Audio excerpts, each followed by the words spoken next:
datang dengan segala ucapan syukur kami Tuhan, yang keluar dari hati kami.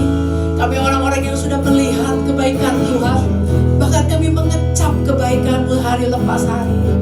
Terima kasih buat pertolongan Tuhan. Terima kasih buat pemeliharaan-Mu yang ajaib. Terima kasih Tuhan. Terima kasih ya Bapa. Terima kasih untuk hari yang baru. Terima kasih untuk visi yang baru. Terima kasih karena Kau terus berbicara buat kami. Terima kasih karena Kau terus menegur kami Tuhan. Kami percaya kami adalah orang-orang yang berharga di mata-Mu Tuhan. Terima kasih Bapa. Mari Bapak, pagi hari ini kami rindu meneguhkan kami, menguatkan kami lagi Tuhan, melalui pesan-Mu ini, supaya kami menangkap lebih lagi, memahami lebih lagi, dan kami berjalan selaras dengan rencana Tuhan, selaras dengan apa yang menjadi kehendak-Mu ya Bapa. Terpujilah nama-Mu Tuhan. Kau yang mengurapi setiap kami yang datang pagi ini. Kau yang mengurapi hamba-Mu untuk menyampaikan apa yang menjadi isi hati-Mu Tuhan. Terpujilah nama-Mu Bapa. Hanya di dalam nama Tuhan Yesus kami sudah berdoa. Haleluya. Amin. Ya, shalom, selamat pagi. Ya, puji Tuhan. Pesan Tuhan buat kita di minggu ini tentang umat yang terpuji, ternama, dan terhormat ya. Ini yang luar biasa bahwa kita sudah akan memasuki musim yang baru ya. Dan setiap bulan Oktober Tuhan selalu memberikan kita visi yang baru. Nah, begitu kita mendapat visi yang baru untuk memasuki musim yang baru, ini kita mesti bersyukur banget. Artinya, memasuki musim yang baru, yang kita nggak tahu ke depan seperti apa, tantangannya seperti apa kita nggak tahu. Tapi satu hal yang kita tahu, bahwa kita disertai Tuhan, amin. Dengan adanya visi yang baru ini, Tuhan memberikan kita tuntunan dan arahan, supaya kita betul-betul menjadi umat yang bisa nangkep apa yang menjadi rencana Tuhan. Nah, visi yang baru tentang menjadi perabot untuk maksud yang mulia ya. Nah, ini yang Tuhan lagi arahkan kita. Nangkep enggak nih menjadi perabot yang mulia? Jadi kalau minggu lalu kita diingatkan bahwa di dalam sebuah rumah ada perabot yang dipakai untuk yang mulia dengan perabot yang dipakai untuk yang kurang mulia, ini bukan sebuah pilihan. Tapi Tuhan lagi kasih tahu, tetap ya gimana yang menjadi tujuan kita, yang menjadi goal kita adalah menjadi perabot yang dipakai untuk hal-hal yang mulia. Nah, dengan pesan Tuhan menjadi umat, pesan Tuhan minggu ini menjadi umat yang terpuji, ternama, dan terhormat. Nah, kita mau belajar lebih lagi, kita mau nangkap lebih lagi ya. Nah, artinya gini loh, memasuki musim yang baru, kita nggak pernah tahu kondisi yang akan kita hadapi seperti apa. Sampai hari ini setelah 7 bulan kita ada di pandemi COVID juga, kelihatannya sudah mulai membaik, tapi ternyata mulai turun lagi. Nah, apa yang kita hadapi, kita nggak pernah tahu lah. Orang-orang yang ada banyak perubahan terjadi dalam kehidupan, ya, dalam kehidupan sehari-hari, dari urusan keuangan, dari urusan bisnis, ini juga banyak pengaruh yang membuat orang akhirnya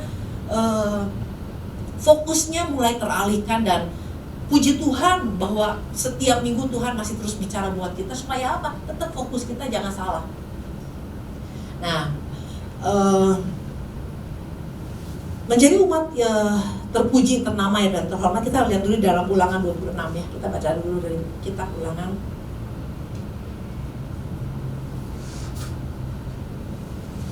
Kitab Ulangan 26. Saya akan bacakan dari yang pertama, dari ayat yang 16 aja ya. Nah, judul perikopnya adalah gini. Kata penutup mengenai pemberitahuan hukum Taurat. Pada harinya Tuhan Allahmu memerintahkan engkau melakukan ketetapan dan peraturan ini. Lakukanlah semuanya itu dengan setia, dengan segenap hatimu dan segenap jiwamu. Engkau telah menerima janji daripada Tuhan pada hari ini, bahwa Ia akan menjadi Allahmu, dan engkau pun akan hidup menurut jalan yang ditujukannya, dan berpegang pada ketetapan, perintah, serta peraturannya, dan mendengarkan suaranya. Dan Tuhan telah menerima janji daripadamu pada hari ini, bahwa engkau akan menjadi umat kesayangannya, seperti yang dijanjikannya kepadamu, dan bahwa engkau akan berpegang pada segala perintahnya. Dan Ia pun akan mengangkat engkau di atas segala bangsa yang telah dijadikannya, untuk menjadi terpuji, ternama, terhormat. Maka engkau akan menjadi umat yang kudus bagi Tuhan Allahmu, seperti yang dijanjikannya. Jadi kitab ini, perikop ini berbicara gini loh, bahwa ketika itu bangsa Israel mau masuk ke dalam sebuah kondisi yang baru, babak baru, dan Tuhan ingatkan lagi tentang perjanjian. Nah, ketika kita mau memasuki musim yang baru dengan visi yang baru, ini yang buat saya bersyukur banget ya, bahwa Tuhan bilang gini loh, Tuhan bilang sama kita sendiri bahwa pada hari Tuhan Allahmu. Jadi dia membuat sebuah perjanjian bahwa dia menjadi mengingatkan kita kembali bahwa dia Tuhan kita. Bahwa memasuki tahun yang baru, musim yang baru itu kita nggak sendirian. Dan yang paling penting bukan musimnya. Yang paling penting adalah ada Allah yang menyertai kita, itu yang paling penting. Nah, kenapa Tuhan mau kita menjadi umat terpuji, ternama dan terhormat? Mungkin gitu loh. Waktu orang umat Tuhan, jemaat di tempat ini dengar pesan ini bisa menganggap biasa aja gitu loh. Dan kalau udah main kelompok ya, kalau udah main gereja rame-rame ya, kita gak akan tahu yang mana yang nangkep betul-betul, yang yes bener, sama yang oke ikut aja, pokoknya mah gue mau ke bawah aja, pokoknya kalau terjadi sesuatu mau ke bawah aja. Nah, ada yang seperti itu. Nah, tapi buat Tuhan, ketika Tuhan berbicara menjadi umat terpuji, ternama dan terhormat, buat Tuhan ini penting banget. Mungkin buat kita ini gak terlalu penting, tapi buat Tuhan ini penting banget. Makanya Tuhan ingetin kita.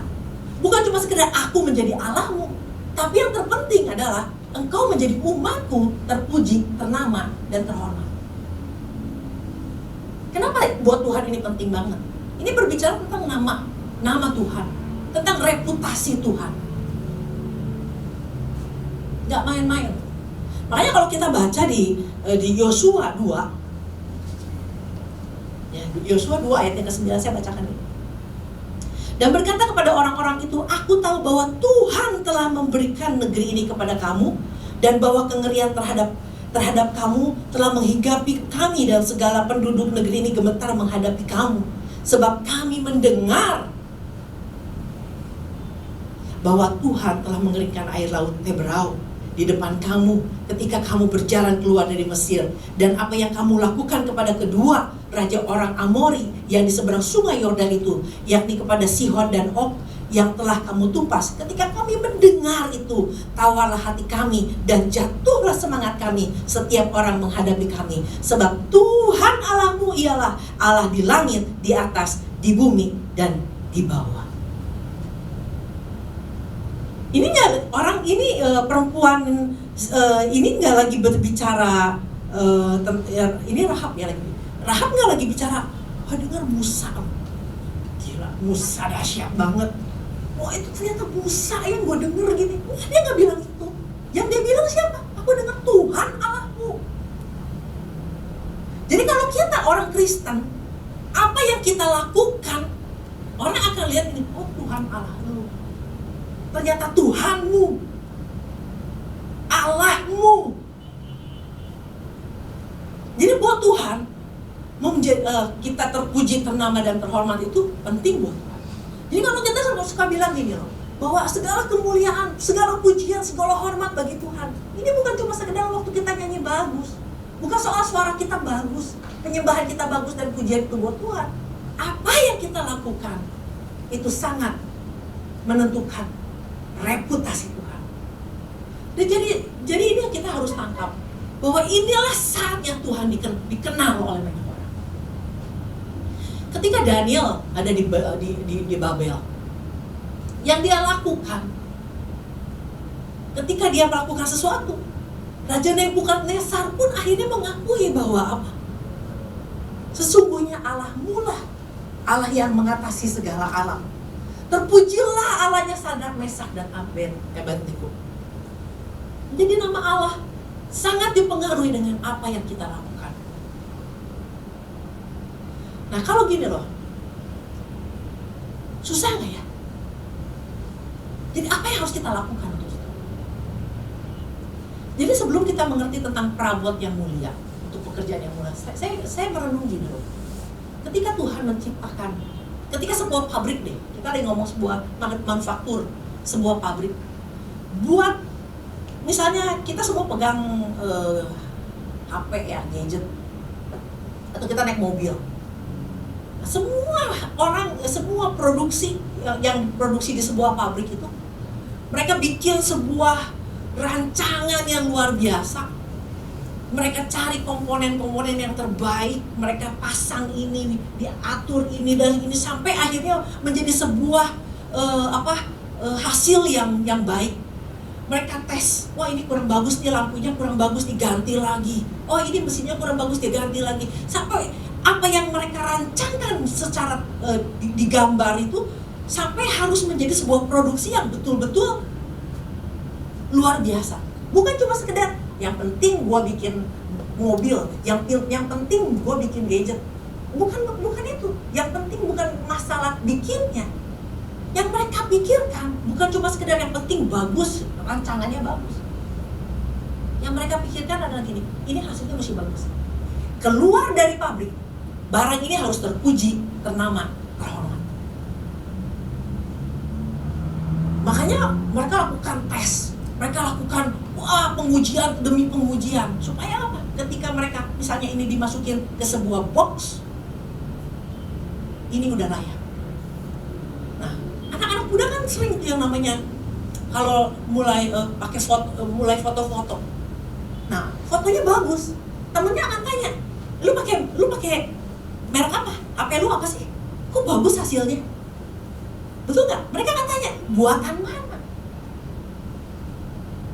Produksi mana? Kita makan makanan yang enak, orang akan tanya, ini beli di mana? Buatan apa? Siapa yang bikin?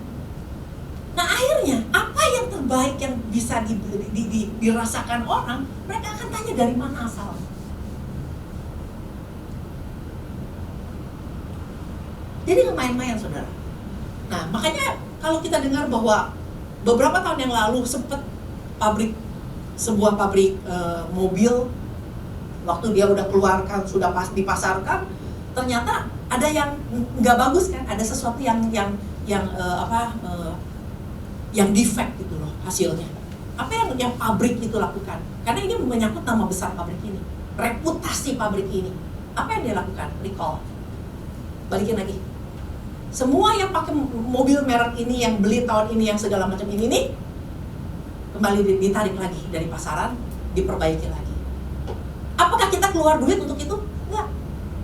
Semua itu expand, ditanggung oleh pabrik. Kenapa? Karena pabrik bertanggung jawab. Yang waktu dia mencipta, waktu dia melakukan sebuah produksi, yang dia pikirkan ini, hasilnya mesti bagus, mesti terpuji, ternama, terhormat. Kenapa? Karena orang akan terus melihat dari pabrik mana, siapa pembuatnya. Sama kita juga. Kita sering dengar bahwa kita diciptakan Tuhan serupa dan segambar dengan Allah. Kita cuma sampai batas begitu. Tapi ketika Tuhan menciptakan kita serupa dengan segambar dengan Allah, di pikirannya Tuhan cuma satu. Ini hasilnya mesti terpuji, terhormat, ternama. Jadi dia nggak pernah bikin kita asal-asalan. Waktu Tuhan menciptakan burung itu harus bisa terbang. Kalau burung itu bisa terbang berarti burung ini sukses. Penciptanya sukses. Waktu Tuhan bilang menciptakan ikan di laut, ikan harus bisa berenang. Waktu Tuhan menciptakan yang namanya tanaman-tanaman, Tuhan benih, tanaman ini yang dari benih ini harus bisa menjadi satu tanaman. Makanya kalau kita baca di Alkitab ini, kalau benih ini sampai nggak jadi, berarti something wrong. Ada sesuatu yang salah. Nah, makanya waktu Tuhan menciptakan kita, waktu sebuah pabrik buat sebuah produk, mau itu kulkas, mau itu AC, mau itu mobil, semua dilengkapi dengan apa? Apakah cuma begitu aja? Enggak. Dilengkapi dengan buku panduan, manual book. Manual book ini punya arti the maker's mind on paper. Jadi semua yang ada di pikirannya si pembuat ini dituangkan di dalam sebuah buku yang kadang-kadang bisa tebal berhalaman-halaman. Supaya apa? Kita baca. kita baca dan waktu mengoperasikannya betul-betul sukses sesuai dengan apa yang pembuat itu mau. Betul? Nah kan problemnya sampai hari ini termasuk saya. Kalau beli HP, dibuka kotaknya, manual booknya nggak pernah dibaca. Sampai hari ini bagus banget tuh. Kalau manualnya dikumpulin ya, dibalikin lagi ke ini, tapi kayaknya bisa kepake lagi tuh. Karena apa? Masih bagus banget. Karena nggak pernah dibuka. Kita cuma urusannya tanya sama orang, tanya sama anak gimana sih caranya gitu. Nah coba kalau misalnya ada satu produk yang betul-betul baru, belum pernah ada, belum pernah diciptakan dan akhirnya ada di pasaran, ada manual booknya, orang pasti baca dengan teliti. Kenapa? Supaya bisa teroperasi dengan baik. Nah ini yang Tuhan mau. Jadi dari sini kenapa Tuhan ingatkan kita tentang kitab Ulangan ini. Bukan cuma sekedar aku Tuhanmu, aku akan mengangkat engkau menjadi terpuji ternama. Enggak, ternyata ada yang namanya Tuhan kasih manual buat kita supaya kita bisa baca. Pada hari ini Tuhan Allahmu memerintahkan engkau melakukan ketetapan dan peraturan ini. Lakukan semuanya dengan setia, dengan segenap hatimu dan segenap jiwamu. Ada peraturan, ada ketetapan, ada perintah yang harus ditaati. Makanya kan gini, jangan kita pikir, wah punya duit bisa beli mobil. Mobil ini sebenarnya mobil diesel. Karena gua sukanya pakai premium, pakai bensin, gua isi aja bensin. Sesuai nggak dengan apa yang dimauin sama pabriknya? Enggak sesuai. Berarti artinya kita tidak setia. Artinya kita tidak segenap hati kita baca manual booknya bahwa ini isinya harusnya pakai diesel bukan bensin. Ternyata bensinnya juga bukan bensin, bukan petrolite, harus betul-betul sesuatu yang udah ditetapkan misalnya. Nah sama arloji juga gitu. Makanya kenapa ada arloji yang kalau yang betul-betul rasanya semua arloji sih ya rasanya. Pasti ada manual booknya. Kenapa? Ada satu merek yang namanya kalau kita puter jamnya, orang yang bisa putar ke depan, ternyata ini putarnya belakang. Nah kalau kita nggak baca, kita putar, kita paksa, rusak. Nah jadi betul-betul yang namanya sebuah manual book itu begitu penting untuk kita kuasai. Nah problemnya gini, kenapa Tuhan ingatkan kita tentang menjadi terpuji, ternama dan terhormat ini begini. Situasi saat ini kita nggak pernah tahu apa yang akan terjadi. Besok kita ngadepin apa, kita nggak pernah tahu. Musim yang akan baru, keadaan yang akan datang kita nggak pernah tahu. Keberadaan kita terpuji, ternama, terhormat, itu nggak terpengaruh dengan situasi. Selama apa? Selama kita ikuti apa ketetapan, peraturan, apa yang menjadi perintah Tuhan kita lakukan. Sama seperti yang beberapa waktu yang lalu Pak Ishak bilang bahwa pohon-pohon seperti berganti musim, ada ditutupin salju, kadang-kadang kering, kadang-kadang akarnya tetap dia bertumbuh, nggak pengaruh dengan itu sendiri. Nah ini yang Tuhan ingatkan sama kita. Jadi bukan kita harus sampai wah gimana caranya. Satu hal yang kita perlu tahu, ketika Tuhan menciptakan kita, yang Tuhan ingatkan dan yang Tuhan ada di dalam pikirannya Tuhan adalah kita harus menjadi umat yang terpuji, ternama, terhormat. Nah bagian kita adalah kita baca manual book. Kita baca apa yang harus kita lakukan. Itu bagian kita. Makanya di dalam Yeremia 29 ayat 11 coba tampilkan. Jadi dari awal Tuhan udah bilang bahwa Yeremia 29 ayat 11. Sebab aku ini mengetahui rancangan-rancangan apa yang ada padaku mengenai kamu. Jadi dari awal Tuhan udah merancangkan, Tuhan udah tahu apa yang Tuhan mau rancangkan buat kita. Demikianlah firman Tuhan, yaitu rancangan damai sejahtera dan bukan rancangan kecelakaan, untuk memberikan kepadamu hari depan yang penuh harapan. Jadi yang ada di dalam Tuhan bukan cuma sekedar Tuhan merancang, tapi rancangan Tuhan bukan kecelakaan, bukan rancangan jadi satu produk yang gagal, bukan jadi produk yang jelek, tapi menjadi produk yang betul-betul punya pengharapan, terpuji, ternama, dan terhormat. Kalau kita baca manual book, kalau kita baca firman Tuhan yang kemarin udah disampaikan sama Pak Petrus bahwa yang kita harus lakukan apa? Dengan setia, bukan mut-mutan.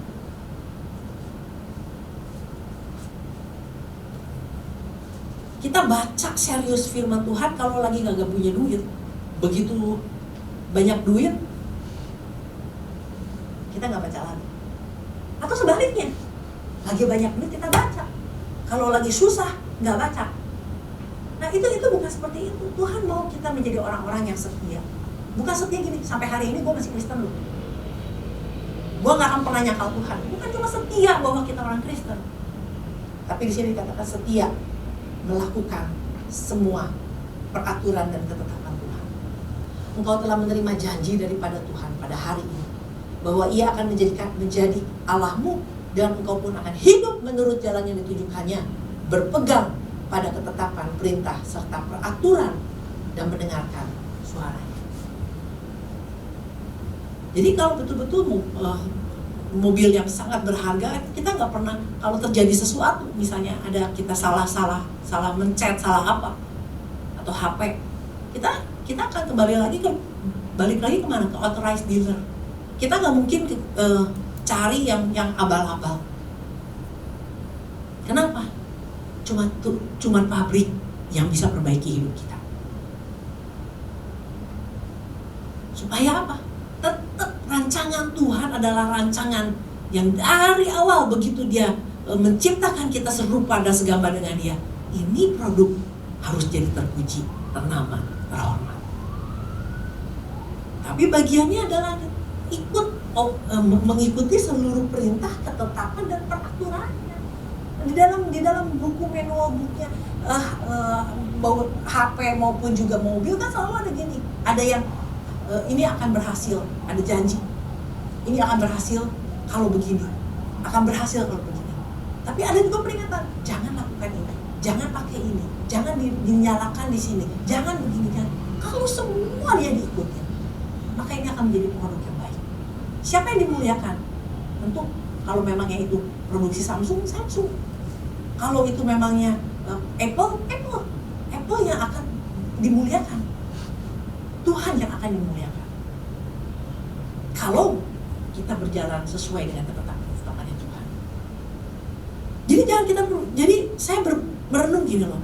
Waduh, keadaan kayak gini. Waduh, mungkin nggak ya apa yang bisa terjadi dalam hidup kita?